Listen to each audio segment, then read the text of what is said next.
Good morning and welcome to another episode of CoachesCorner.health. We're so glad that you're here today with us, as today is going to be an exciting episode. We're going to be diving into finding a professional's guide to dating. In other words, finding time to date.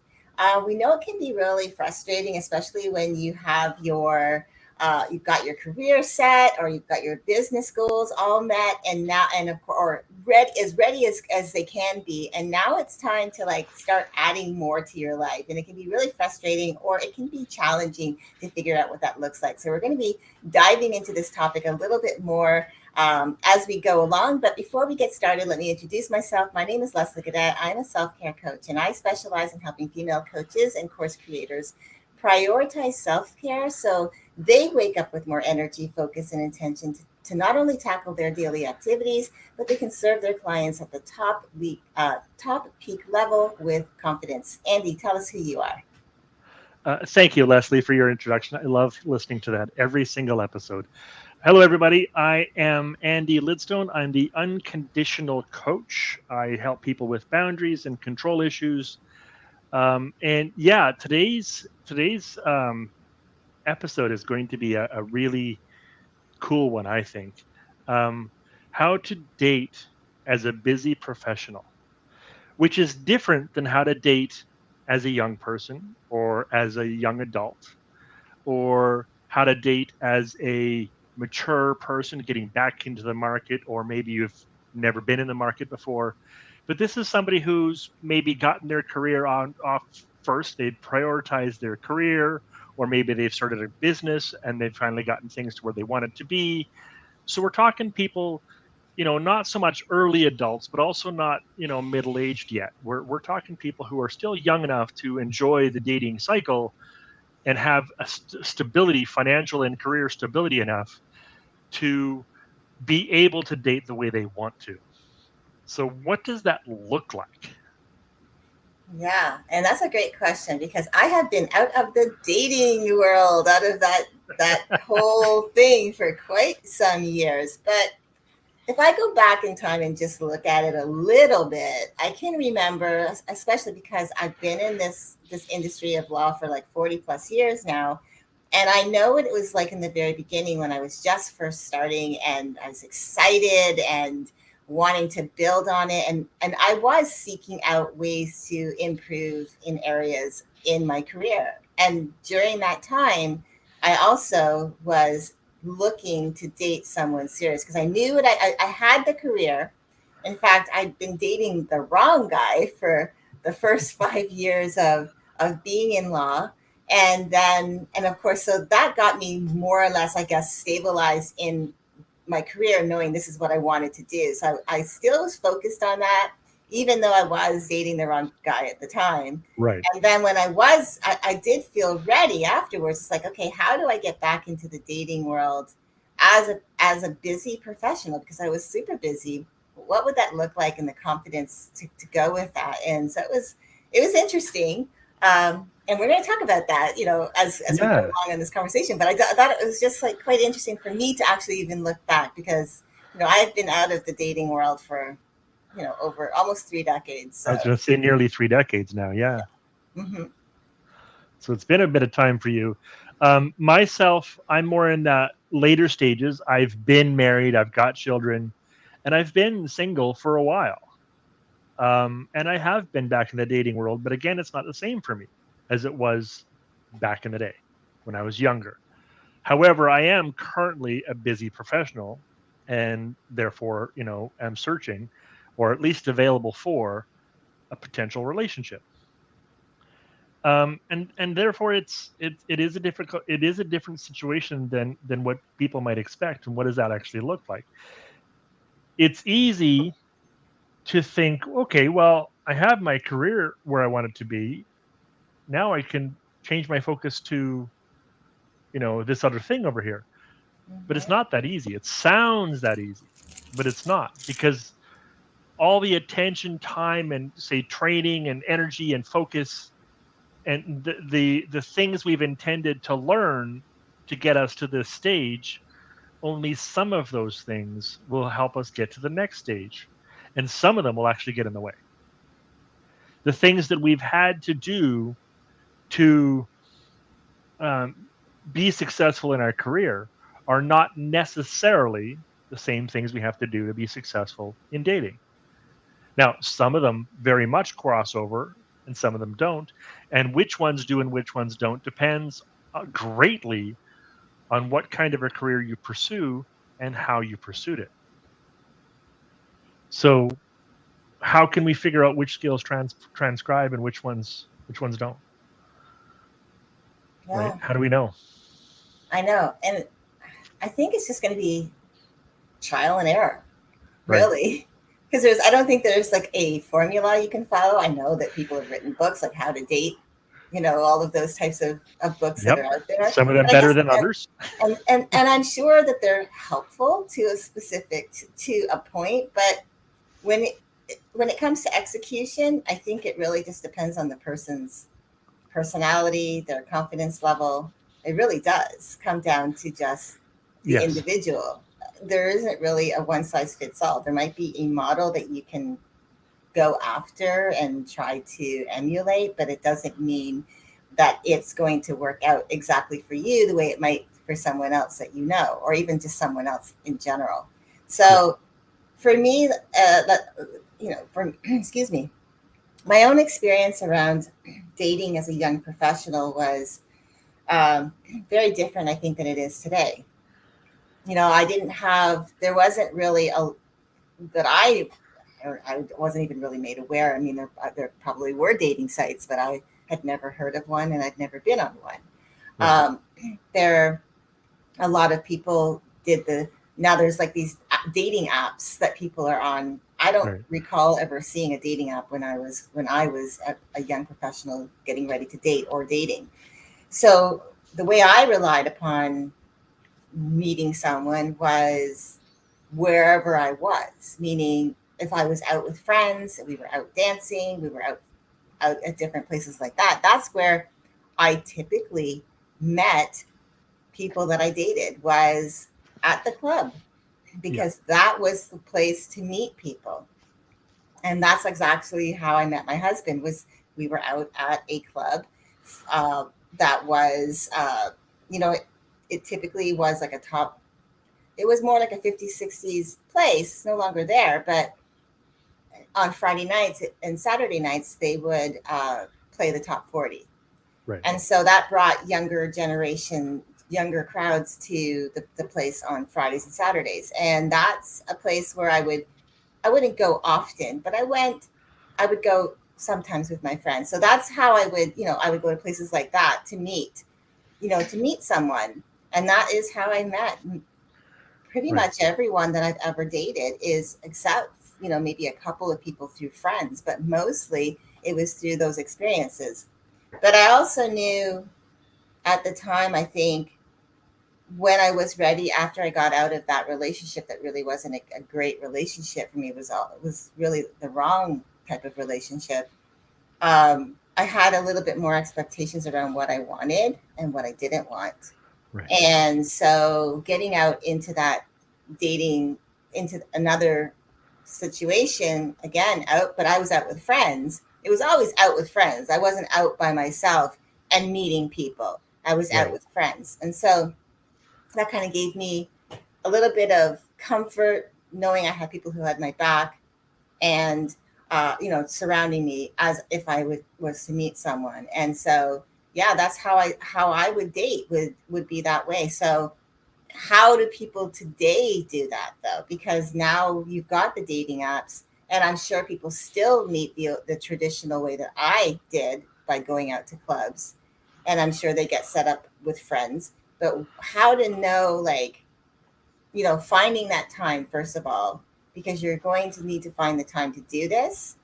And a lot of time, Right. and that means intentionally setting aside time.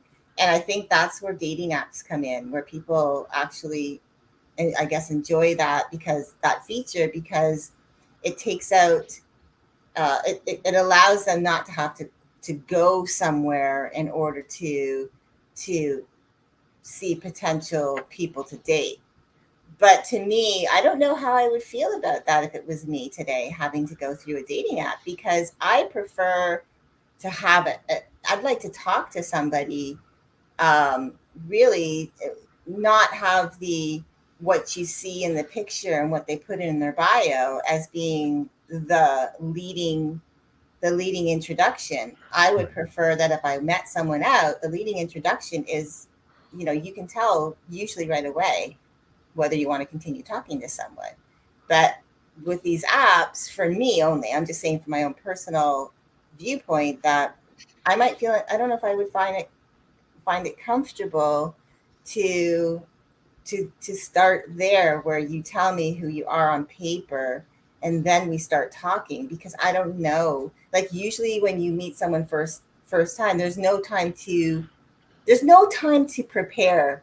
In other words, what you're gonna say. It's just like right off the bat, hi, and you just start to talk.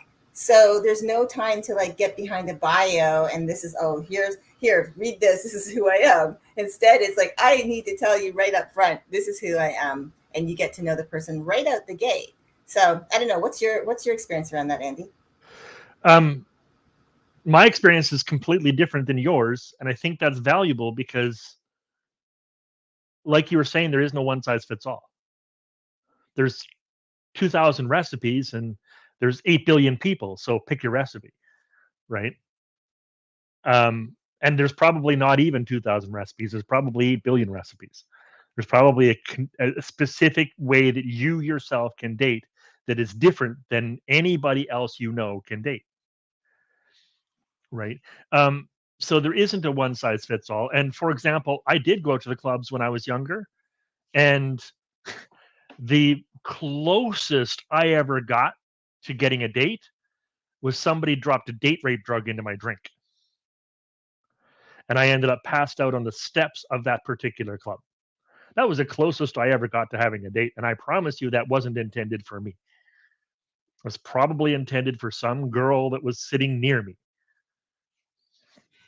Um, so I had a really negative experience. I didn't get to meet people. I wasn't, I actually rarely even had friends that would go to the clubs with me.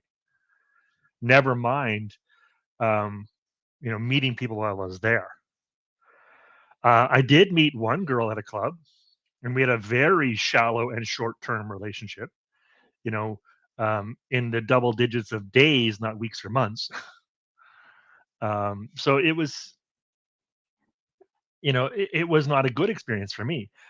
And I don't find the dating apps a good experience either. I find them very, very specific to certain personality types. Only certain personality types actually even make profiles on them. Never mind, it takes even more specialized personality types to enjoy being on them. And I think each way we have to meet new people is specific to our own personality traits, our own likes and dislikes and comfort zones. So how do we as busy professionals go and date? Um, my answer to that question would be a little bit more specific. Instead of or maybe a little bit less specific, a little more generic, and available for more kinds of people rather than just how I did it. Because what I would say, my pitfalls in dating were when I was trying to date, I couldn't focus on anything else. So as a busy professional, I literally had to have my career on autopilot. I had to barely show up for my career in order for it to be able to provide what I needed. Because when I started dating somebody, I had a really hard time focusing on my job at the same time. Um, the person I was trying to date became my entire focus because I was trying to figure out the dynamics of dating, which I was never good at, as well as not losing my job and not losing my friends, which were also difficult to have. I had difficulty making friends, so it was hard for me to try and keep them once I had them. It was difficult for me to find a decent job, so I spent a lot of energy trying to keep it when I had it. So trying to do three hard things all at the same time was difficult for me. So for me, I wasn't ready to date until I was able to put something on autopilot. So, what does it look like? I would say, in a basic sense, there needs to be right off the bat, not later on in long term relationships, but right off the bat, there needs to be a separation from work and dating life. I'm not suggesting you shouldn't date somebody from work. That's got its own ethics and rules. Companies have rules around that, some don't. But I'm saying that if you're dating somebody, it should be entirely, you should have time blocked away for dating that work can't interfere with, and vice versa, time blocked away for work that dating can't interfere with, right? So if you're working your 8 hours a day and you give yourself, say, 2 hours of commute time every day, then that 10 hours is not available for you to do any dating activities, including texting your prospective partners or going on your dating apps and checking your profile. Like, none of those things are available for work time. Conversely, if you're on a date, or you're out at the clubs, or you're looking at your apps, or whatever it is you're doing to date, don't be checking work emails. Those two lives don't cross. Now, once you've found somebody to date, that can change. But we're talking right now about the process of finding, of looking, seeking, searching. When you're out in the world trying to meet people to possibly date, prospective dates, that needs to be entirely separate from work. Even if you're trying to date somebody from work, don't do it during work hours, right? Get together with them outside of work, away from work, and don't talk about work. So, in order for dating to be successful, especially as a busy professional, you need to be able to separate the dating part of your life from the professional part of your life. There needs to be a distinctive barrier between the two. You need to be able to identify, at this time, I'm switching. And actually, most of us need a period of time to switch. When I was getting off of work, I would need half an hour to an hour to switch into either at home when I was with my wife and kids, or into a dating scenario when I wasn't. I couldn't directly go from work to a date, or date to work. It didn't work. It messed up my entire schedule. So sometimes you do need some transition time. Not everybody does, but some people do. So account for that. And that's what I would suggest, is make sure that there's some distinctive time. I don't care. I'm not yet giving you suggestions or ideas as to how much time you're giving to each one, just that there's a separation. If you only want to give yourself an hour a week to search for dating, great. But if you want to give yourself 10 hours a week, then make sure those 10 hours aren't interfering with work, and vice versa. That's my suggestion. And again, that's generic per recipe. It doesn't matter which recipe you choose. Don't mix work and dating life and before you have a partner. Once you have a partner, you can discuss what that looks like. But while you're seeking, don't mix the two. Yeah, I That's love my how you suggestion. brought that. Yeah, and I like that because it made me think of, like, in the beginning stages of dating my now husband. And I remember in the early stages meeting him right after work, after a busy, stressful day, and like feeling like, oh, I just want to go home, but I did want to see him at the same time. So it's just like having that, and that time really is just about wanting to, you know, not really knowing that it was a self care moment that I was Right. having, that I needed to have some unwind time before Right. I met up with him. But, it just wasn't meant, I wasn't able to do that. And so what I found myself doing, which I, I didn't, I recognize it's something it's probably one of my skill sets, is I was able to just allow myself to just take a breath and be able to, like, say, okay, this is fine. This is okay. Let me just enjoy that this person wants to spend time with me and make it Right. an enjoyable moment. And I was able to do that. But you're right, it can be really, especially if you're busy. Now, when I say busy, for myself, as I've mentioned before, being in law for a long time, the people that I would work with or work for were so busy that I found my, like my daily activities would get, stressful. And I sometimes found myself like thinking, oh my gosh, I just can't wait till the weekend, or I can't wait till the end of the day. And then to want to actually have like, oh, to feel like I want to look forward to spending time with that person that I want to spend time with, and separating, like leaving the other stuff at the door, not bringing it into that experience. In the beginning, I think you are more aware of that, and you try harder to do that because you're in in the beginning stages. You want to impress the person, you're Right. trying to put on the good face. But as you go through relationships, that's when things can change a little bit, and we're going to talk Right. about that Right. down the road. But right now, yeah, so I started thinking about that. You're absolutely right. It's like learning how to separate the two. Separating um, you know, work life, and all of that stuff, and your experiences during that day, and not bringing that into your relationship in the very beginning, or into your dating time where Right. you're looking, or maybe even possibly going on a few dates.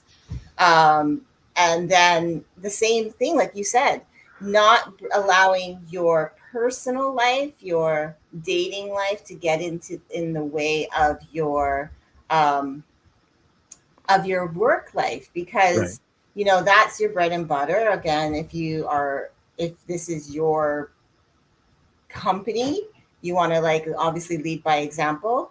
But you also, if it's a traditional 9 to 5, then you also want to make sure that your traditional 9 to 5 isn't suffering because of your relationship um, Right. stuff getting in. So, I Right. appreciate that you brought that up. So, what has been? I know that you've been in, now that you are still a busy, like you said, you're still a busy professional, and now you're finding yourself in a different way, looking for Mhm. how to do things. So, tell me about that.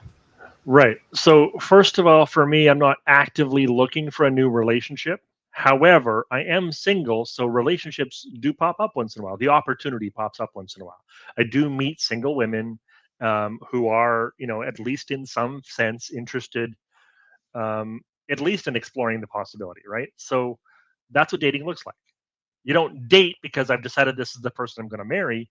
You date because you're trying to decide, maybe, is this the person I might someday want to marry? Or is this just somebody I want to have fun with for a while? Right.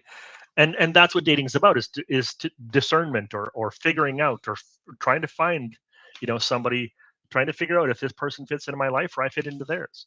So what does that look like for me? Um, it really has been about trying to make space.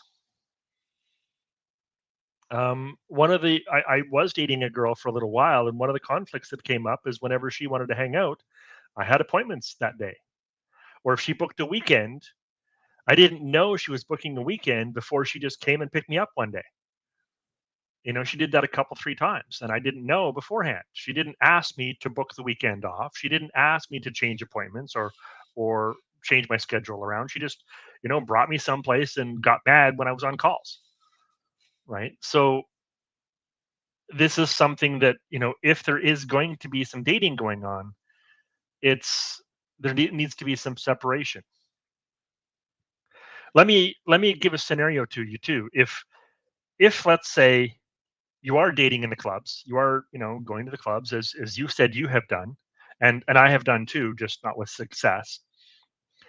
Um, let's say you are going to the clubs and you have a fairly stressful, 9 to 5 kind of career, um, maybe white collar, something a little higher up, maybe something a little more professional, maybe not, maybe something a little more casual. But either way, you've got a 9 to 5 or a regular job, and then you get off work, and let's say you've had a rough day at work.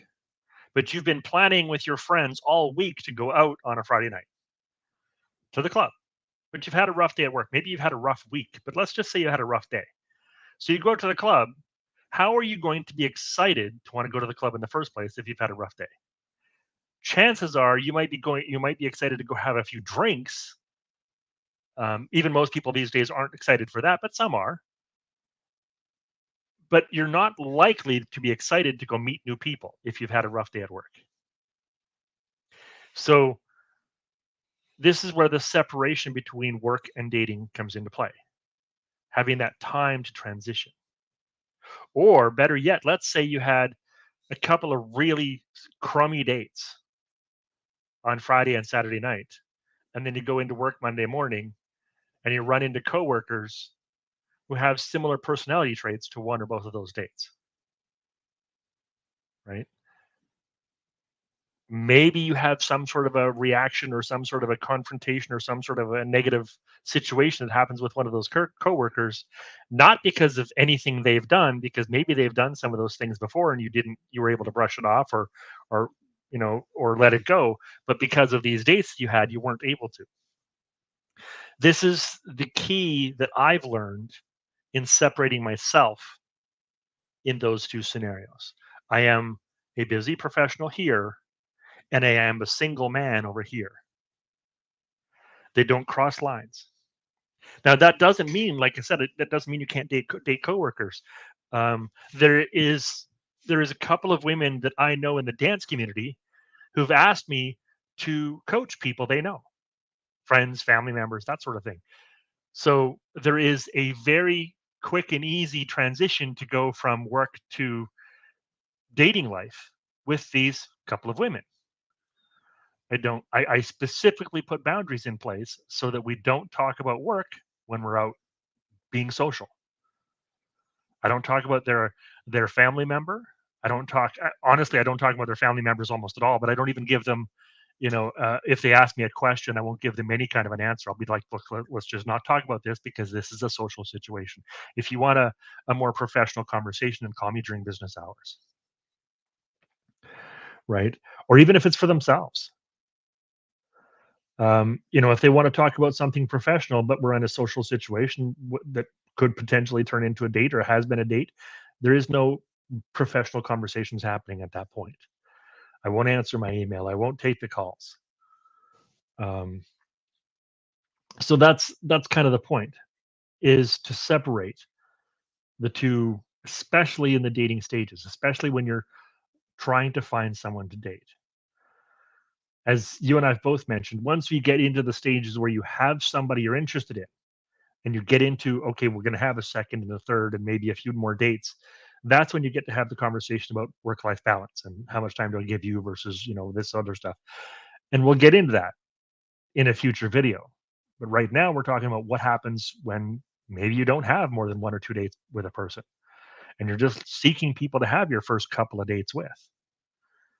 Maybe you haven't had any, or maybe you've only had one or two, or maybe you have had three or four, but you haven't had any more than a couple with one person. So you're still in the seeking stages. In that stage, it's really important to leave this separation. What else do we need to consider as a professional, as a busy professional when we're dating? Yeah, I still think it comes back a little bit to knowing if you're ready. And part of that means getting ready for it. It's like knowing that you're ready, but really getting ready so that knowing that you have the time to date. So when I say getting ready, I mean like, okay, looking at your schedule.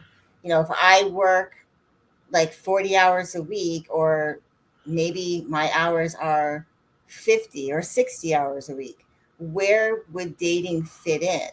in my schedule? Because that also is something you have to factor in, because it's not, once you get into a relationship with someone else, it's not just about you anymore, it's about both of you. So it's, when you're finding time to date, it's like, again, it's still preparedness, knowing your schedule. Like, what would dating look like if you plugged it in to what your daily life looks like right now, Yeah. and so that you can still nurture that relationship, if that, or relationships that you are trying to nurture to find the right person to spend your time with, and still be making sure that you're fully present in your, in whether it's your company that you run, or you're a CEO or an executive of someone else's company, or you have, you know, a 9 to 5, you're an employee for someone else, that you are, you know, in a company, and you have set hours, set a set schedule. So looking at that, that's something else that you should think about, because again, you know, you look at, for example, especially too, if you are someone, and when you look at people who are going to, like, say, they're going through certifications, like to be a doctor, to be a lawyer, to Mhm. be some type of professional that needs, you know, certifications. And they're going to school, but they could be working at the same time and going to school, Right. for things like bachelor's degrees or masters, finishing up masters, or they are maybe taking another type of certification so that they can level up what they're doing. That's what you Right. have to factor in. Where are you spending your time? Because that is when you, like, we are talking about finding time to date. Well, where are you spending your time? You need to look at that realistically, so that you can then see, how will dating fit into my life, and then also making sure that you're not going to make the excuse, well, I have this going on right now, so I don't really have time. Because again, there's no right time unless you have no time, meaning like you are no times, such as you are maybe working and you're taking your masters or your bachelor's, or you're getting some type of certification to level up, and that's what you're focusing on right now, and it might be like a 2 year period or a six Right. month period. So if it's Right. a 6 month period, okay, well then that means in 6 months, once I'm finished all of this, how then can I then fit in finding time to date? So it's looking at your time. Like, I think that's really one of Yeah. the biggest things, is looking at how you spend your time today. And if you have family and there's all of that, like, what do you do with family? Some people, they have set schedules. Well, I knew people that would have every Sunday, it was Sunday dinner with the family at their Yeah. parents or their grandparents, or they saw their families. Like, for myself, you know, before my husband and I moved away from Toronto, you know, I was used to seeing my family every weekend. So he just Right. kind of morphed into that kind of routine. We would go together and see different family members every weekend. So, what does that look like? Yeah, I think it really does come down to, again, like you were saying, separating the two, work and and personal, but you also have to look at, what does my time look like? How am I spending it right now? Because realistically, that's going to tell you how much time you have to spend on looking for someone, dating someone, getting into a Right. relationship, and wanting to nurture it beyond just dating. So that is my take on it. Yeah. Yeah. And I like that you mentioned that. What are you spending your time on now? Because one of the kind of one of the conditions of a busy professional even dating is that we assume that you're ready. The last video we created was how to be ready. So when we get into this one, we're making the assumption that you are, emotionally, spiritually, physically ready. You've done the dieting you want to do, you've done the health checks you want to do, you've done the mental health care that you want to do, therapy or coaching or whatever the thing is you want to do to take care of yourself. Your career's good, you feel personally good. Now it's time. So when those first of all, we're assuming those things are taken care of, because that was what the last video was about, is to take care of those things. So in that case, what's left is, how do you manage the resources that you have now that you've created a life that you want, now that you have taken care of those things that could get in the way? How do you manage those resources? How do you manage your time? How do you manage your money? How do you manage your attention, so that you don't overwhelm yourself and lose all of it, so that you don't become overly stressed and reduce productivity at work, or end up in a bad relationship? Like, how do you do both? And the way we're talking about doing that is looking at the things that you're doing with your time and budgeting them like you would a money, like you would a financial budget. Really being intentional about the time you're using. And again, this is for the time period that you're dating, because once you have found somebody to at least date on a short-term basis, that big budget becomes much more dependent on what you want to give that person and what they're asking for from you. So what we're talking about in this video is a generic budget for the period of dating, of searching, of actually finding someone to date. So again, it's about looking at the things that you spend your time doing. If you do yoga every morning or 3 times a week or whatever that is, or you happen to go for a run every weekend, or or you meet with the guys on Friday nights to play poker, or whatever the thing is you do, those are okay. Those are great. As a matter of fact, I would suggest you keep doing those social things while you're trying to date. They're important.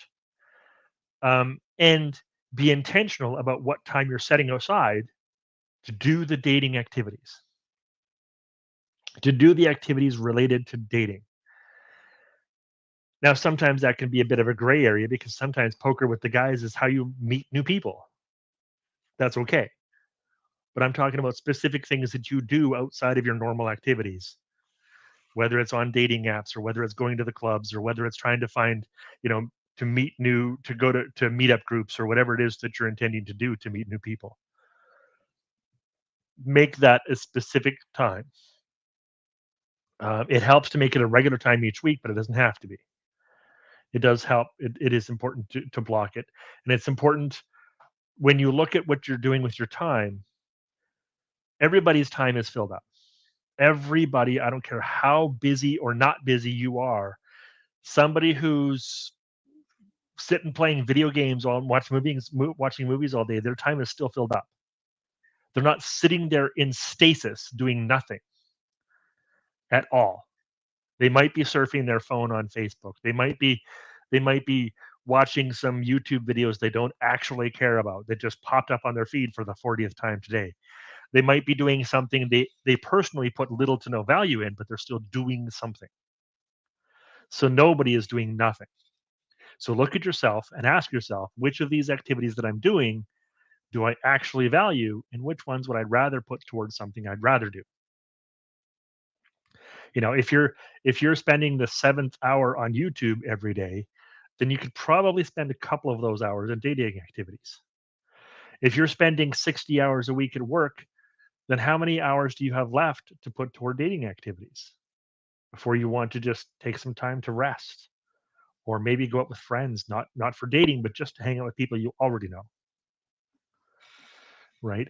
How many hours a week do you want to put into your self care, whether that's working out and eating healthy, or whether that's just relaxing by the fire, whatever that looks like to you.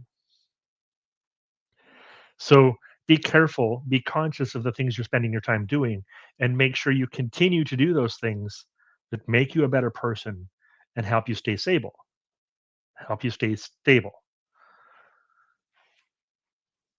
And then decide how much time you want to give to dating. I love that you brought that up too about continuing on with the things that you already do. Because I think for now, I can speak just from the female perspective. I know that this was a pattern of my own that I would typically lose doing the things that I liked to do to spend all of my free time with the person that would be in my life. And you've probably heard that before. It's almost like oh, so and so's dating again, so you never see their face because Yeah. they're all about the other person. And I think one of the great things about in my own relationship with my husband is that in the beginning when we first met, I automatically knew it was one of my non-negotiables for me. It was that I was not going to discontinue having my girls' nights out. Every Friday I did meet with a couple of women that I worked with. Right. We would go to a place that was just right around the corner from where I was living, but we would go and we'd have an after work, we'd have a glass of wine, maybe an appetizer, and then we go on our way. Now, we didn't spend the Right. whole night there. We just would spend like an hour. Yeah. just unwinding, talking about the week, and then we would go on. And then, of course, once a month, my friends and I, we would do a girls' night out. And that involved not just a girls' night out, but it involved having a sleepover, meaning so that no one had to drive. So Right. we would take, we would take public transportation, whether it was the subway or it was a taxi, and we would have the meeting place, and then go where we were going, and then come back. We'd all come back to the one location, and then the next morning, safely go back home. So I, Yeah. I knew that I wasn't going to stop doing those things. I knew that I was still going to spend time with my friends, doing things that I loved to do. And I felt that if this was going to be a relationship that would stand the test of time, then it would have to be exactly me as I am today to start that relationship, Yeah. because there was, if you are a certain way and then everything stops because you get a new person into your life, and then as you get stronger, then you decide you want to like incorporate those things again, that person might become resentful or push back on it. Right. I wanted to have that was like a personal boundary, I guess, or it was just my idea of who I am, how I wanted to live my life. This is who I am. I wanted to present that right out of the gate. And if you accept that, then that's great. If you don't, then there's going to be a problem, Right. because I don't want to change for anyone, and nor would I want that person, if I'm attracted to them the way they are, nor would I want them to change to be something different than what attracted me to them in the first place. So I love that you brought that up, because it's really important that we don't lose ourselves. I think that's one of the things that women that I know, is just that's my own personal experience. I know from just having conversations and my own personal lifestyle patterns previous to my husband, was that I would lose myself. I would lose who Yeah. I was, and that over time leads to resentments, and it's not healthy. So Yeah. don't give up those things. So when you are finding time to date and you have those set things in your lifestyle already that bring you joy, that are part of your routine, maybe you don't go out every Friday night, but you still make sure that you don't miss those moments with your friends. Right. Maybe you do play poker. You used to play it every Friday night. Maybe it becomes and perhaps maybe it was another, like you were saying, another way to meet someone else.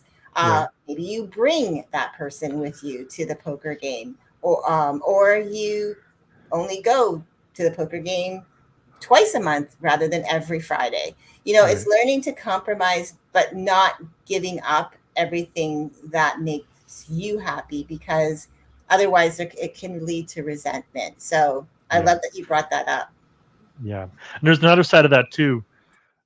Those things that we do that are a part of our life, like hanging out with our friends, or going to watch a movie, or even if we just have a quiet night alone, like if we have a quiet night at home and it's a part of our regular schedule, all those things that we do, not only are they important for not losing yourself, but they're important for self-care and for support. If you stop hanging out with your friends so that you can hang out with your boyfriend or your girlfriend, who are you going to go to when you start having problems with that boyfriend or girlfriend? Not your friends, because you haven't been talking to them, because they won't know what's current about your current relationship, right? One of the things that I did while I was dating this girl is I made sure to stay in contact with my friends. And although our conversations weren't entirely taken up by what was happening with my girlfriend, some of our conversations did have a few minutes of an update as to my romantic life. So when I asked for support from my friends, most of them were up to date as to the general idea of what's going on in my personal life, on my social life. Therefore, if I needed support around something, I didn't need to spend an hour filling them in on the details first. They were fairly up to date. You were one of those people that I went to during that period. And it was very helpful for you to understand what I was going through. And again, it didn't take up most of our conversation, but it did take up 5, 10, 15 minutes in a conversation. And so it enabled my support group to support me in that relationship. I also didn't give up my self time, which allowed me to continue to do self care, to continue to feed my own needs so that I could be available for her in a more powerful and stronger way. So these kinds of things we're asking you to keep doing, we're not just asking you to keep doing so that you don't lose yourself. That is important. Please don't you lose yourself in a relationship. The second reason is because that's where your support and self care comes from. Those things are important to you and they need to stay important to you until you personally decide to change them for a personal reason that isn't for the relationship. Yeah, that's important.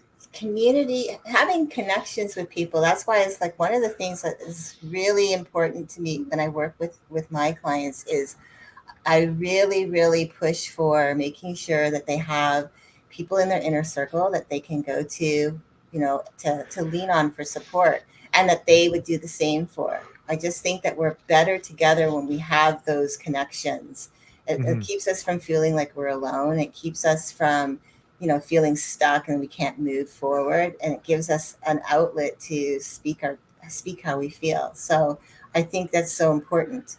So I really I think this discussion today, I think really we've hit on pretty much all of the points I think that we wanted to, but I think Yeah. it's I think the biggest thing is the three big points I think were to make sure that your that you separate your personal life from your professional life, like making sure that they're not really overlapping to the point where one is interfering with the other. The Yeah. second was knowing how to really you know and understand where you're already spending your time so that you can figure out how dating would fit into your current Yep. lifestyle. And then the third thing is like making sure that even if you do have things that are in your lifestyle currently right now that are, even part to me, it's like self care can still be like meeting with the boys for poker on Friday Yeah. nights. And to me, self care comes in all different types of forms. Yes, it So does. if that's part of your lifestyle, maybe you are cutting back like a game a month just so that you can have that time with a significant other, or maybe because you want to find time to date, so you're taking two of those Fridays out of the equation for cards because you want to dedicate that time to really going out and focusing on dating and getting that part of your life together. So those I think are the three big key points that we covered today that I think Yeah. really can help shape someone's idea of like how to when you're busy, how do you get into to dating? What does that look like? And some of the things to navigate just based on our experiences, we can just tell you like that's really for me that the last, especially when I said recognizing that the things that I was currently doing prior to meeting my now husband was that those things were part of my lifestyle that made me feel good about me, and I had really great connections. These women are still in my life, and Right. so I didn't want to lose that Right. based on getting into a relationship. So I knew I had to make that decision for me that was important, that these things are important. They stay part of my life. Maybe they get cut back a little bit, but they don't go away completely because they're important to me. And so, yeah, I think that was how I was able to I don't know, I guess successfully navigate being a busy professional into a Right. relationship, and then that turned into marriage.